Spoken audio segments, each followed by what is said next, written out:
et à jamais. Aujourd'hui, nous allons traiter du statut de la femme dans le mariage musulman. Que pensez-vous justement, vous Amélie, de la condition de la femme dans le mariage musulman?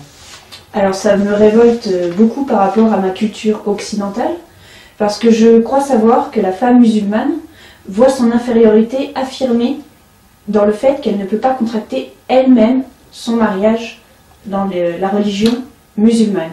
Vous avez raison Amélie, si le mariage est le don de sa vie, qui d'autre que soi-même peut faire ce don? Or, dans le mariage musulman, une femme ne peut pas se marier à moins que son tuteur, qui peut être son père, son frère, son oncle, enfin un mâle en tout cas, de sa famille, n'ait donné son accord. Autrement dit, elle n'a pas la liberté de disposer de soi. Et dans ces conditions, ça ne peut pas être un vrai mariage. D'autre part, je crois bien qu'au moment du mariage, elle est finalement échangée contre une somme d'argent. Donc au final, c'est comme un animal domestique. Tout à fait. Il faut payer ce qu'on appelle le mahr, qui est une somme assez conséquente et qui en fait a pour fonction de dédommager la famille qui a élevé pendant tant d'années la jeune fille pour l'amener à ce jour du mariage. Et par rapport au consentement, elle peut donner son consentement, mais il suffit juste qu'elle garde le silence. Voilà. D'après donc un hadith, on lui demande son consentement, mais même si elle ne dit rien, cela est suffisant pour que cela soit considéré comme un acquiescement. Or, pour que la femme ne dise rien, il suffit de la terroriser. Et ensuite, que devient le statut de la femme pendant son mariage? La femme va rester toujours dans une situation d'infériorité. Son but, en se mariant, ça doit être de satisfaire les exigences de son mari. Au point que une femme ne pourra pas entrer au paradis d'Allah si son mari n'a pas été satisfait d'elle. Vous pourriez citer, je crois, des hadiths où on voit cela clairement exprimé. Absolument.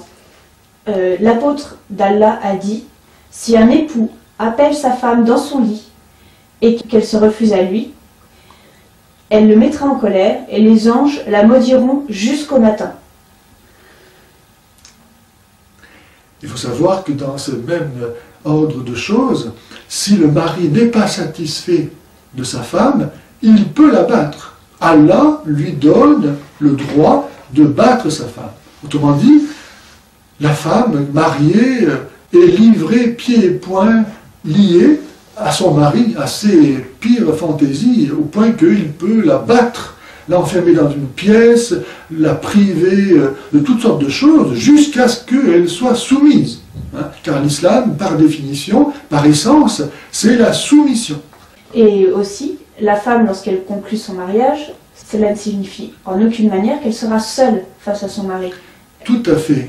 Car la polygamie a été instituée par Allah. D'ailleurs, c'est une preuve de ce que l'islam, contrairement à ce qu'il le prétend, n'est pas le rétablissement de la religion originelle, puisque lorsque Dieu a fait l'homme et la femme, il n'a fait qu'un homme et qu'une femme, comme par ailleurs le Coran l'a dit.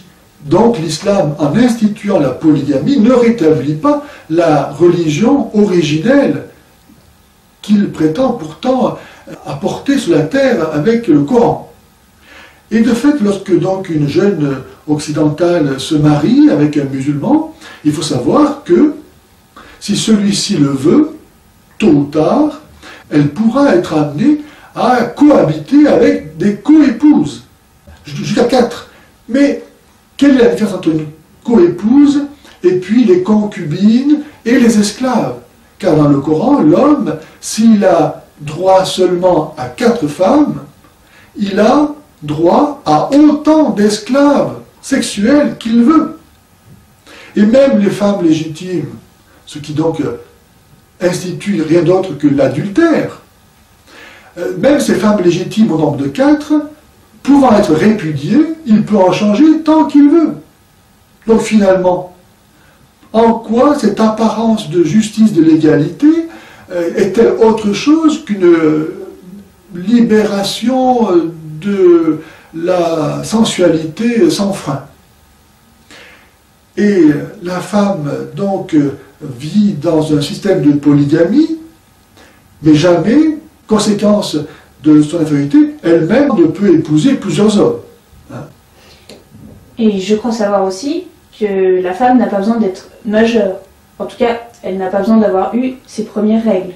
Tout à fait. Dans le Coran, et l'exemple de Mahomet est là pour justifier cette pratique, et actuellement, les frères musulmans au Caire sont en train de légiférer pour que des fillettes de 10 ans puissent être épousées.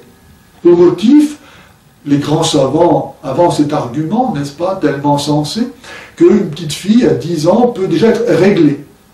Comme s'il suffisait d'être réglée pour être suffisamment mature et libre pour faire le don de sa vie. Donc c'est rien d'autre que la pédophilie, en fait. La pédophilie institutionnalisée.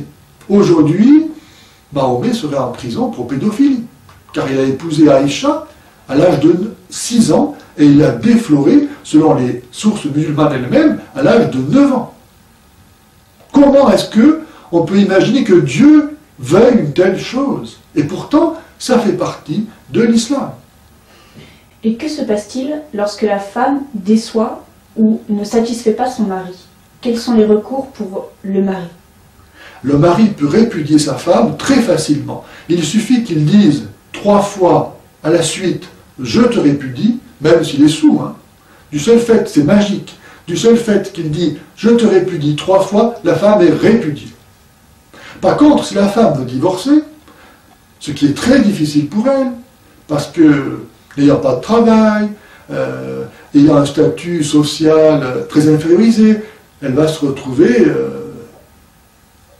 à la rue pratiquement, hein, et puis objet du mépris, de l'ostracisme, de la vindicte populaire. Hein, elle sera forcément coupable.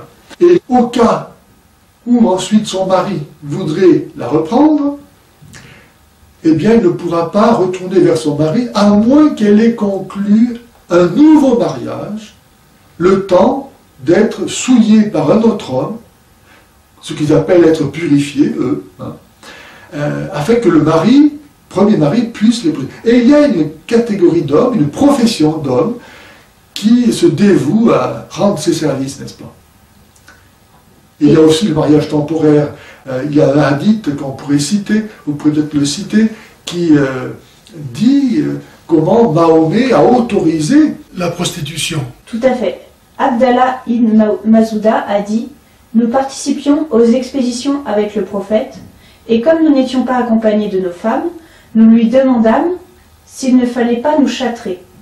Mais le prophète nous interdit de le faire, puis il nous autorisa le mariage temporaire en contrepartie d'une pièce d'étoffe à titre de mahar. Puis Abdallah récita ce verset « Ô croyants, ne déclarez pas illicite les bonnes choses d'Allah, qu'Allah vous a rendues licites. » Mais bien sûr.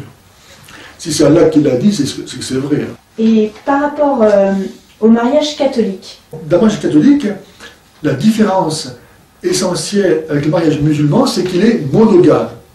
Hein, parce que le mariage, pour nous, ce n'est pas simplement le moyen de satisfaire des besoins sexuels, de se reproduire. C'est une histoire d'amour qui est voulue par Dieu, car Dieu est amour, il nous a fait à son image, il nous a fait hommes et femmes, pour qu'ensemble, nous réalisions, nous réfléchissions la gloire de Dieu qui est amour, qui est communion de personnes. Dieu a fait l'homme et la femme pour que l'homme et la femme, par l'amour, ne fassent qu'un, et qu'un fasse 3. Hein. Il n'y a pas de plus belle image de la Trinité que la famille. Donc, pour les catholiques, le mariage suppose de s'engager pour toute la vie. Donc il n'y a pas, à la différence de l'islam, de répudiation possible. Il faut le faire librement. Dans l'islam, ce n'est pas possible. On le fait qu'avec une personne. Et c'est un engagement qui doit déboucher sur la fécondité. En fait, le mariage catholique est aussi le moyen de témoigner à la face du monde de la victoire du Christ. qui lui a amené l'amour à la victoire. Sur la croix, Jésus n'a jamais cessé d'aimer. Ni il ne s'est révolté contre Dieu en blasphémant, ni n'a maudit les hommes qui le crucifiaient. Et ainsi, nous savons que l'amour est plus fort que la haine, que la vie est plus forte que la mort. Et donc, un couple qui reçoit par le sacrement de mariage la grâce de voir son amour uni à l'amour de Jésus, pour ne faire plus qu'un seul amour, sait que son amour devient participant de la victoire de l'amour sur tout mal. C'est pourquoi il n'y a pas de divorce possible dans l'Église. C'est fantastique, on sait qu'on peut s'aimer quelles que soient les difficultés. Rien ne peut empêcher l'amour d'être victorieux. Jésus est mort et ressuscité, il n'y a pas de plus grande victoire. Et donc Saint Paul et Saint Pierre aussi disent aux couples chrétiens de s'aimer à l'image du Christ et de l'Église. On ne peut pas trouver d'amour plus parfait que l'amour de Jésus. Et c'est cet amour-là que les couples chrétiens sont appelés à vivre. Un amour indissoluble, monogame, libre, car l'amour suppose la liberté.